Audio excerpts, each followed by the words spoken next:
예, 반갑습니다. 국정기획위원회 대변인을 맡고 있는 조승래 국회의원입니다. 7월 14일 월요일 브리핑 하도록 하겠습니다.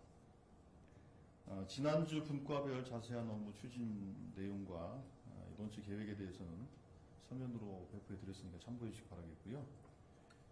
어제 우리 이한주 위원장과 박홍근 분과위원장과 함께 국정기획위원회의 사주를 결산하는 간담회를 한 바가 있습니다. 그 자리에서 반환점을 둔 소회, 그리고 앞으로의 계획, 그리고 언론 여러분들과의 대화를 통해서 물론 아주 세세하게 설명은 못 드렸습니다만 대체적인 흐름과 방향에 대해서는 공유가 된 시간이 되었지 않나 싶습니다.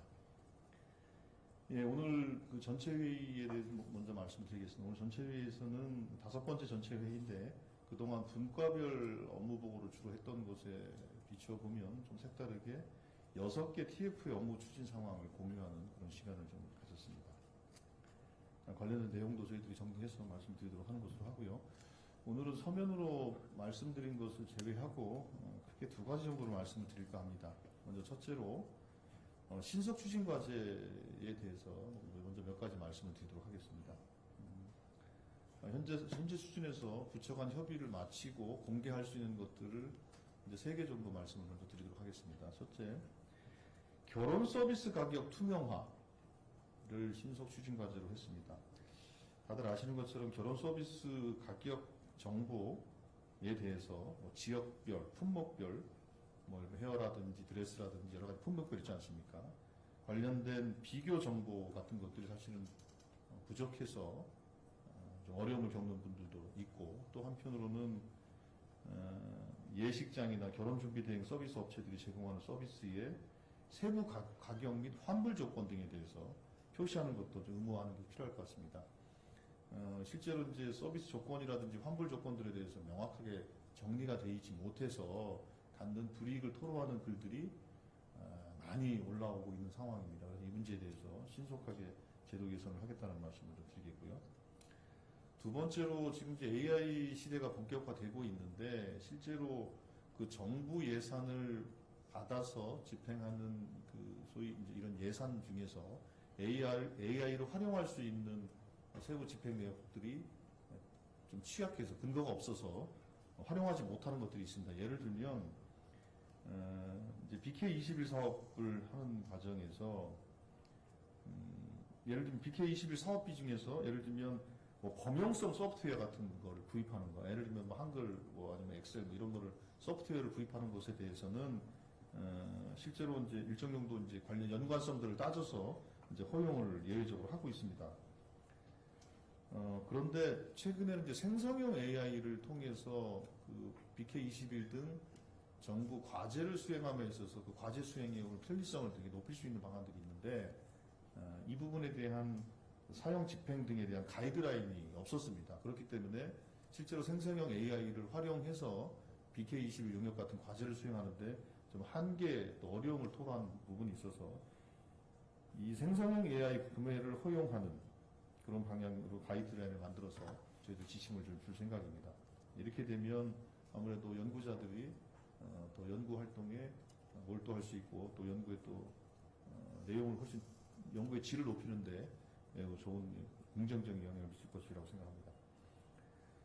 그리고 마지막으로 그 인구 소멸 지역에 식품 구매 기회를 이제 확대 제공하기 위해서 보통 지금 이제 식품 소매 이동 판매, 특히 포장육 등에 대한 이동 판매를 금지를 해왔는데 이 부분에 대해서 허용하는 것으로 저희들이 논의를 했었고 관련해서 관련 기관에서 입법력을 이미 좀 진행을 하고 있습니다. 이 부분에 대해서 어찌 보면 이거는 이미 완료가 된 것이다 이렇게 말씀을 드릴 수 있을 것 같습니다. 그 나머지 신속 추진 과제에 대해서도 저희들이 공개 가능할 때도 말씀을 드리도록 하겠습니다. 그리고 두 번째로 이것도 오래된 숙제 중에 하나인데요. 정부 출연 연구기관들에 대한 제도 중에 PBS라는 연구과제 중심 운영 제도라는 게 있습니다. 프로젝트 베이스로 예산을 지원하는 그런 것들입니다. 이것에 대한 폐해가 많이 있었습니다. 실제로 정부 출연 연구기관들이 이런 걸 진행함에 있어서 기본 과제를 가지고, 그러니까 기본 과제를 하면 그 연구기관의 고유 목적 아니겠습니까? 고유 목적에 대한 고유 연구 외에 인건비 충당을 위해서 그동안 수탁과제를 그러니까 수탁하지 않으면 사실 임금을 채우기 어려운 구조가 되기 때문에 가졌던 그 연구 몰입도를 떨어뜨린다든지 하는 이런 부분들이 있었습니다. 그래서 중장기 종합 연구 기능을 강화하고 연구를 집중할 수 있는 환경을 만들고 연구 품질을 좀 높이기 위해서 수탁사업비 제도, PBS 제도 폐지를 포함한 종합 개편을 지금 검토하고 있습니다. 조금 전에 말씀드린 것처럼 PBS 제도로 인해서 R&D 과제가 단기 또 파편화되고 있는 실정입니다. 그래서 출연 연구기관에 대한 PBS를 줄인다는 것은 정부의 출연금을 높인다는 것을 의미하는 겁니다. 출연금 비중을 높이고 중대형 장기 연구 그리고 기본 연구 또 필수 연구 중심으로 구조를 좀 바꾸는 것으로 그렇게 설계하고 있다는 말씀드리겠고요. 이 설계는 지금 이제 그 경제인문사연구회 소속 그리고 과학기술연구회 소속 이 모든 출연 연구기관에 다 해당되는 것이고 뿐만 아니라 항공우주연구원, 천문연 등 연구 중심 또 10개 기관이 있고 카이스트 등 4대 과기원도 있고 키스텍 등 정책 지원 중심 기관들도 있습니다. 이런 걸 다 포함해서 PBS 제도에 대한 개편을 고민하겠다는 말씀드리겠고요. 뿐만 아니라 그 공공기관 운영의 자율성과 독립성을 제고하기 위한 제도 개선 대책도 함께 만들어 나가고 있습니다.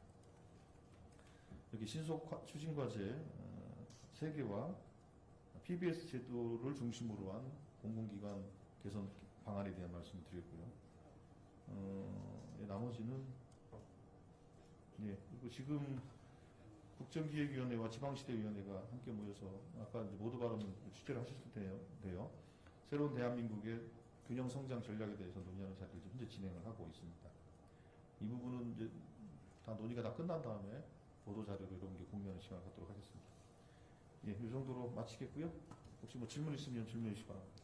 네, 질의응답하도록 하겠습니다. 우리 첫 번째 줄 기자님 소속과 성명 말씀하시고 질문해 주시기 바랍니다. 네, 오마이뉴스 유승현입니다. 혹시 그 한국은행이 국정위에 LTV와 같은 이제 금융 규제 결정권과 그리고 금감원에서 가지고 있었던 단독 검사권을 달라는 안을 공식적으로 전달했다고 들었는데 실제로 전달을 했는지 그리고 검토를 어떻게 하셨는지 궁금하고요. 그리고 두 번째로 그 최근에 또 금감원이 정무위 소속 의원분들 찾아다니면서 이제 그 금융 소비자원을 이제 금감원에 그냥 그대로 둬달라는 부탁을 하고 있는 걸로 또 알고 있는데 그것에 대한 국정위 입장도 궁금합니다. 예, 우선 먼저 뭐 쉽게 답할 수 있는 게 뭐 금융이 뭐 혹은 뭐 새롭게 개편되는 이제 금융 감독 체계가 되겠죠. 거기에 이제 금융 소비자원, 금소원을 뭐 존치시켜달라고 얘기를 했다라는 거지 않습니까? 그 부분은 뭐 분리할지 존치할지 결정을 아직 하고 있지 않기 때문에 그 부분에 대해서는 뭐 지금 2단계에서는 뭐라고 말씀드리기 좀 어렵다는 것을 말씀을 드리겠고요. 결정되지 않았기 때문에. 그러니까 한국은행이 뭐 이러저러한 제안들을 저희들한테 계속 해오고 있기 때문에 그 여러 가지 뭐 제안들 중에 하나로 저희들은 이해를 하고 있고, 실제로 어떤 금융 분야에 있어서 어떤 역할과 그 역할에 따른 기능 조정 부분들에 대해서는 저희들이 계속 논의를 하고 있는 것인데, 그러나 한국은행이 갖고 있는 그 독립적 위치가 또 있지 않습니까? 독립적 위치를 고려해서 그 부분들은 적절하게 관계 기관들과 협의를 해봐야 될 주제라고 생각을 하고, 뭐 제한은 뭐 늘상 있는 부분들이기 때문에 제한 늘상 있다고 보고, 그러나 그 부분들에 대해서 어떤 뭐 현재 상태에서 어떤 잠정적인 결론이라든지 또 방향이 정해졌다든지 그런 것은 없습니다. 현재 상태에 그렇게 말씀드리면 될 것 같습니다. 예.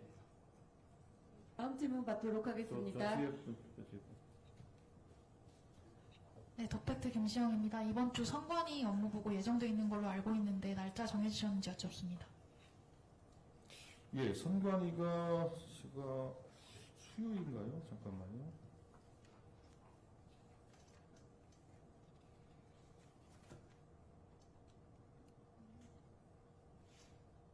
(15일이면) 화요일이네요. 15일 화요일이죠? 예, 내일입니다. 예. 아마 네. 이 부분도 아마 저 간담회 자리이기 때문에 뭐 공개하는 것은 어렵고요. 논의가 된 내용들에 대해서는 저희들이 분과와 상의해서 여러분들에게 공유해드리도록 하겠습니다. 네, 이어서 질문 받겠습니다. 네, 디지털에서 박범수 기자입니다. 오늘 서면 브리핑에서 스테이블 코인 소분가에서 디지털 자산 규율 정비 방안 등이 논의됐다고 말씀을 주셨는데 조금 더 구체적으로 어떤 것들이 논의가 됐는지, 왜냐면 디지털 자산 규율 정비 방안이라는 거에 세부적인 항목들이 굉장히 많아서 논의를 하셨다면 아마 이렇게 특정 주제 같은 게 좀 있거나 아니면 방향성 같은 게 있을 것 같은데 그런 게 좀 궁금하고요. 또 이제 기존에서 조금 얘기가 나오고 있는 것들이 대통령 공약이었던 토큰 증권 관련해서는 이 스테이블 소분가에서 논의할 것 같지는 않은데 같은 소분가 같은 게 있는 건지 논의는 좀 어떤 식으로 진행이 되고 있는 건지, 왜냐면 이게 여야 의견이 없고 그리고 이제 당국과 의견도 없기 때문에 인사청문회가 끝나면 국회에서도 아마 입법 논의가 좀 빠르게 이루어질 것 같아서 추진하기에는 스테이블 코인보다 더 빠를 것 같다는 생각이 들어서 그렇게 두 가지 질문 드립니다. 예, 일단 뭐 스테이블 코인과 관련돼서 그 경제 일분과 중심으로 해서 논의를 진행을 하고 있고요. 아시는 것처럼 지금 미국에서 아마 이번 주에 관련된 입법이 진행이 될 것 같지 않습니까? 그렇게 되면 이 문제가 우리가 부정할 수 없는, 또 부인할 수 없는 현실이 될 수밖에 없는 상황이기 때문에 이 상황에 대해서 우리는 그럼 어떻게 대비하고 또 준비해야 될 것인가에 대한 논의를 하고 있는 것이고요. 근데 그 세부적인 내용들까지 사실은 지금, 근데 논의를 한다면 어떤 논의를 할 것인가에 대해서 시장은 이미 다 예측 가능한 거 아니겠습니까? 근데 문제는 예를 들면 발행을 누가 할 것이냐, 인허가를 누가 할 것이냐, 예를 들면 다른 나라하고의 이 코인 관계를 어떻게 할 것이냐, 여러 가지가 문제가 있는데 그런 문제에 대해서 결국은 누가 할 것인가에 또 어떻게 할 것인가 문제는 남는 거 아니겠습니까? 그 문제는 정책 결정의 문제이기 때문에 예상하는 것처럼 그런 다양한 상황, 시나리오를 중심으로 해서 검토를 진행하고 있다. 어느 정도 진행이 됐다. 이 말씀을 드리겠고요. 그 부분은.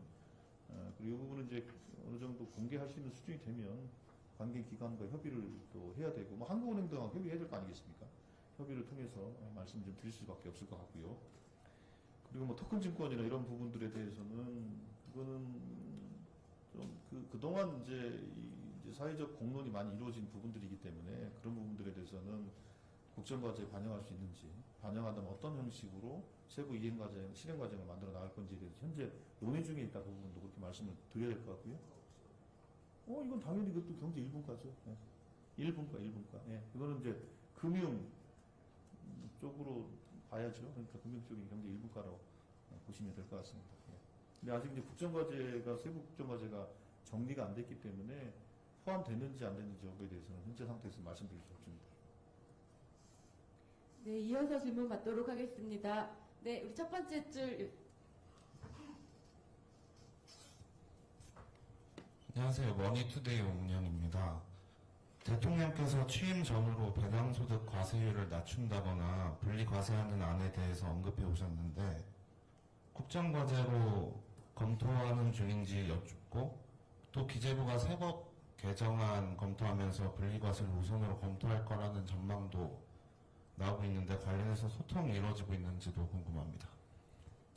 예, 일단은 그런 전망이 있는지는 모르겠는데 현재 상태에서 이 배당소득, 분리소득과 관련 분리과세에 대해서는 현재 상태에서 결정된 거는 없다. 정확한 거고요.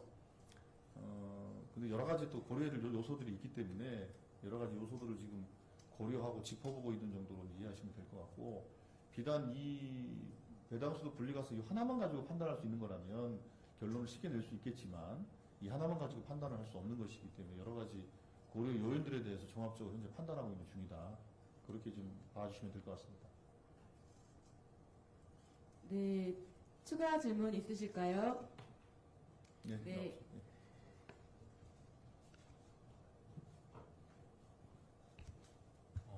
안녕하세요. 저 SBS 비즈 지용배라고 하고요.